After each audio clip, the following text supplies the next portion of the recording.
नमस्कार, हमारे चैनल आपका खबरी लाल पर आपका स्वागत है।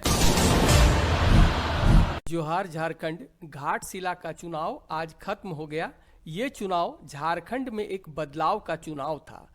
जेएमएम के वर्चस्व को इस बार जेएलकेएम की तरफ से जबरदस्त चुनौती दी गई। आम जनता में इस चुनाव को लेकर काफी उत्साह था। जयराम महतो चुनाव के दौरान घाटशिला की हर गांव, हर गली में पहुंचकर जनता से अपील की कि इस बार बदलाव और घाटशिला के प्रगति के लिए वोट करें, जिसका जबरदस्त असर भी देखा गया। उपचुनाव के लिए मंगलवार सुबह 7 बजे से मतदान शुरू हो चुका था, जो शाम 5 बजे तक चला। सोमवार को ही पोलिंग पार्टियों को पूरी तैयारी के साथ मतदान केंद्रों पर भेज दिया गया था। इससे पहले डीसी और एसपी ने सभी तैयारियों की समीक्षा की। मतदान केंद्रों के अंदर बाहर सीसीटीवी लगाए गए थे ताकि मतदान प्रक्रिया पारदर्शी और सुरक्षित रहे।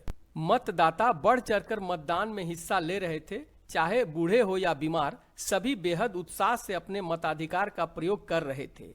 इसी क्रम में विभिन्न बूथों पर लोगों की लंबी लंबी कतार लगी थी। मतदान को लेकर बुजुर्ग मतदाता भी पीछे नहीं थे। कई लोगों को व्हील चेयर पर उनके परिजन मतदान केंद्र पर लेकर पहुंचे। कई जगहों पर तो सुबह से लोगों की लंबी लंबी कतार लग गई थी।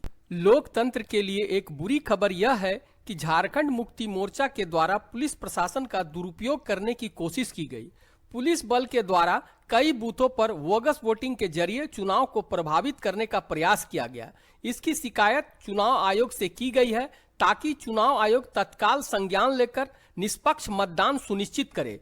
कुल मिलाजुलाकर छिटपुट गर्मा गर्मी के अलावा मतदान शांतिपूर्वक संपन्न हुआ। जेएलकेएम प्रत्याशी रामदास मुर्मू ने सुबह ही अपना मतदान कर दिया था। पूरा माहौल जेएलकेएम के पक्ष में नजर आया। लोगों में भरपूर उत्साह देखा गया। जेएमएम द्वारा अपने सीट पर खतरा देखकर एक दिन पहले अपना तुरुप का इक्का चल दिया गया और घाटशिला में सुबह सुबह से ही महिलाओं के खाते में मैया सम्मान योजना का पैसा आना शुरू हो गया।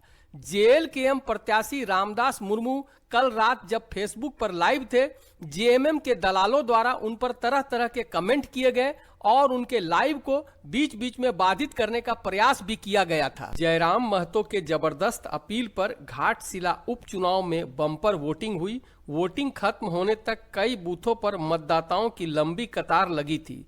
चुनाव आयोग से मिली जानकारी के अनुसार घाटशिला में 73.88% मतदान हुआ है। आपका क्या मानना है कि ये बम्पर वोटिंग किस ओर इशारा करती है कि किस निशान पर सबसे ज्यादा बटन दबा है, कमल, तीर धनुष या कैंची पर? कुल मिला जुलाकर मतदान का पैटर्न को देखते हुए ये कहा जा सकता है कि जेएलकेएम ने जेएमएम और बीजेपी को सोचने के लिए मजबूर कर दिया है। कुछ दिन पहले तक घाटशिला में पक्की जीत का दावा कर रही जेएमएम घबराहट में है। हालांकि इस हार जीत से जेएमएम सरकार पर कोई फर्क नहीं पड़ने वाला, मगर ये इज्जत का सवाल तो बन ही चुका है। जयराम महतो के पास खोने को कुछ भी नहीं है, उन्हें तो सिर्फ पाना ही पाना है। खोने का भय तो हेमंत सोरेन के पास है।